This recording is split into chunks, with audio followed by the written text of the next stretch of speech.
Hello and welcome to the third episode of In the Hub, a podcast brought to you by Theovision International. I am your host, Mame Oforiwa Sintin.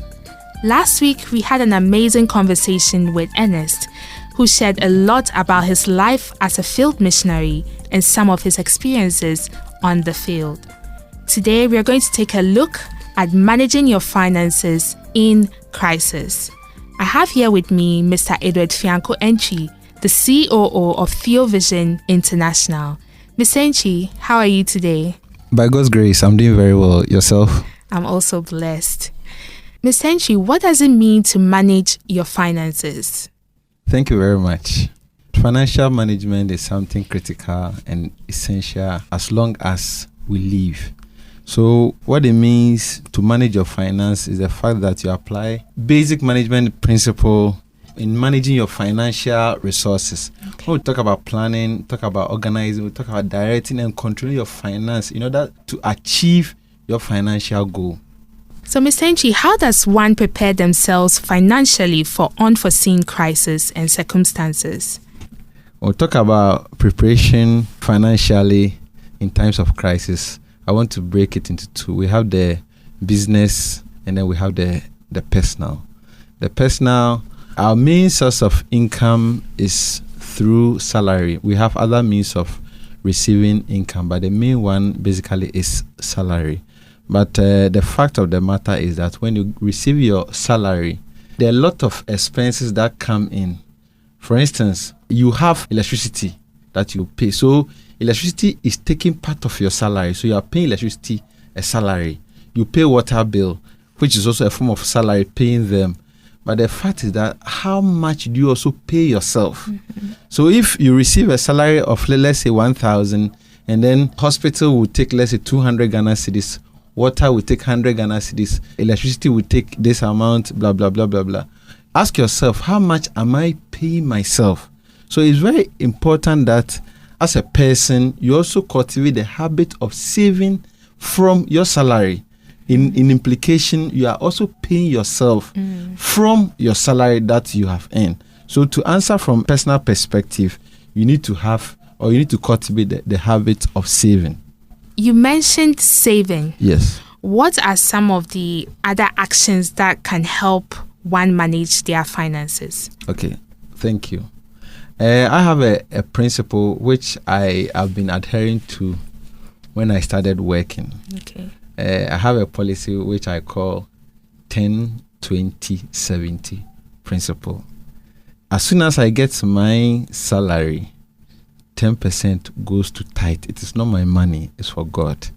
Then I pay myself 20% of that money. So for instance, if I'm earning, let's say 1,000 Ghana cedis, 100 Ghana cedis is for God, so it will go there. Then I will also pay myself 200 Ghana cedis, which will go to savings. And then the rest of the 70% is what I will spend for the period, regardless of the circumstance I find myself. Okay.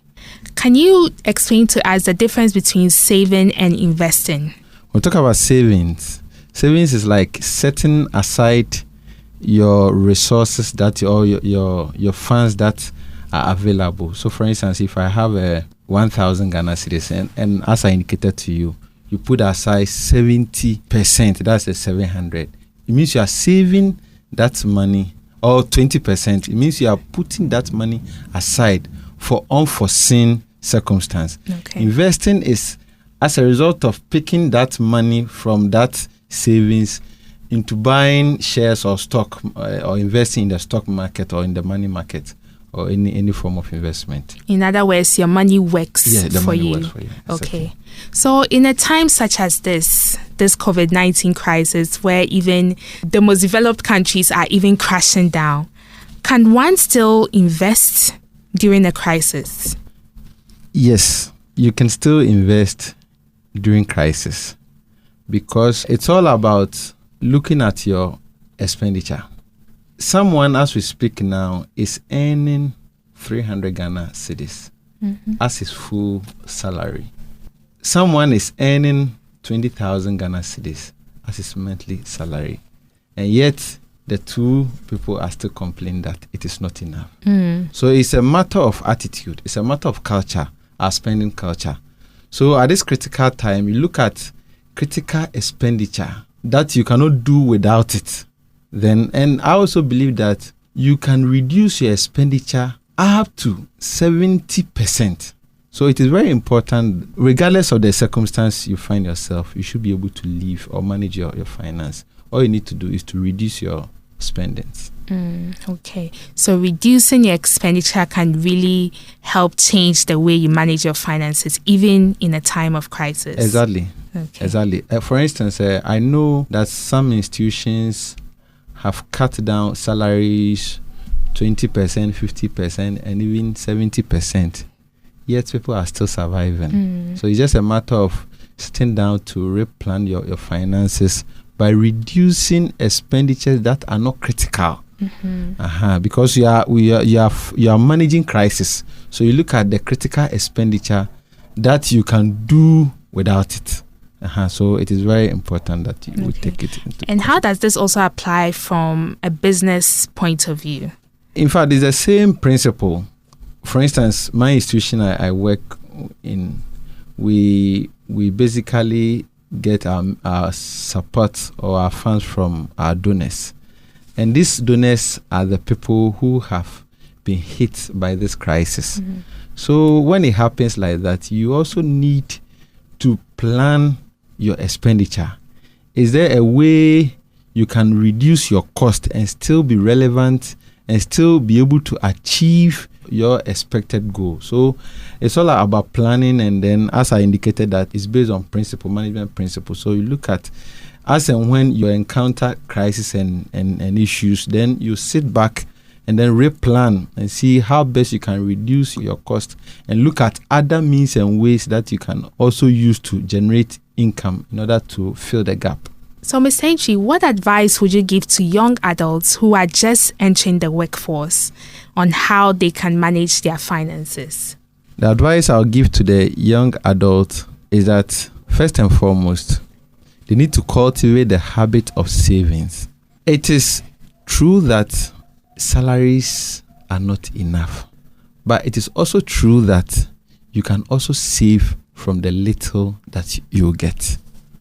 So I would advise them that as soon as you join the workforce, or as you are in the workforce, cultivate the habit of saving. You can seek a financial advice from financial institutions and know where to invest your money. We have the mutual fund, we have the treasury bill and all that. So once you seek an advice from them, they'll tell you where to save and make good returns. Number 2, they should be looking at other streams of income. We usually emphasize on our salaries. The question I keep asking myself is that we have 24 hours for everyone. Your current work takes 8 hours out of the 24 hours. You sleep for 8 hours. So what do you use the rest of the 8 hours for?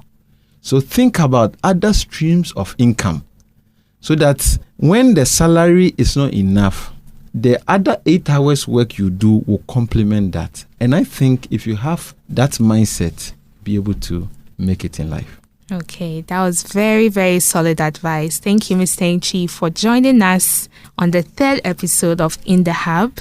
I have personally learned a lot on how to manage my finances moving forward, and especially in this COVID-19 crisis. Listeners, it's been another episode of In the Hub, brought to you by Theovision International. Thank you so much for listening, and join us again next week.